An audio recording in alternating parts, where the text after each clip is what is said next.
ফরিদপুরে কুকুরের মাংস বিক্রির অভিযোগ। ফরিদপুরের আলফাডাঙ্গায় সুজন নামে এক যুবকের বিরুদ্ধে কুকুরের মাংস বিক্রির অভিযোগ উঠেছে। শনিবার সন্ধ্যার পরে সামাজিক যোগাযোগ মাধ্যমে বিষয়টি ভাইরাল হয়। এর আগে গত ৮ ফেব্রুয়ারি সুজনকে কুকুরের মাংস কাটতে দেখেন স্থানীয় বাসিন্দারা। তাদের দাবি, এর আগেও সুজন কুকুরের মাংস বিক্রি করেছেন। সুজন উপজেলায় বুরাইশ ইউনিয়নের পূর্বপাড়ার বাসিন্দা। পোলট্রি ব্যবসায়ী লাবলু মিয়া বলেন, সুজন মাদকাসক্ত। এছাড়া তিনি চুরি ও অন্যান্য অসামাজিক কর্মকাণ্ডে জড়িত। সুজন এলাকার কুকুরগুলোকে সবসময় মুরগির নাড়ি ভুড়ি খেতে দিত।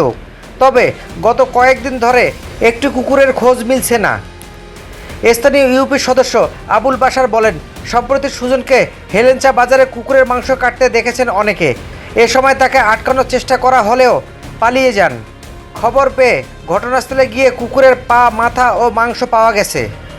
বুরাইশ ইউনিয়ন পরিষদের চেয়ারম্যান আব্দুল ওয়াহাব পান্নু বলেন, অপরাধমূলক কর্মকাণ্ডে জড়িত থাকার অভিযোগে সুজন পুলিশের হাতে আটক হয়েছিল, তবে তার কার্যকলাপ বন্ধ হয়নি। এ বিষয়ে জানতে সুজনের বাড়িতে গেলে তাকে পাওয়া যায়নি।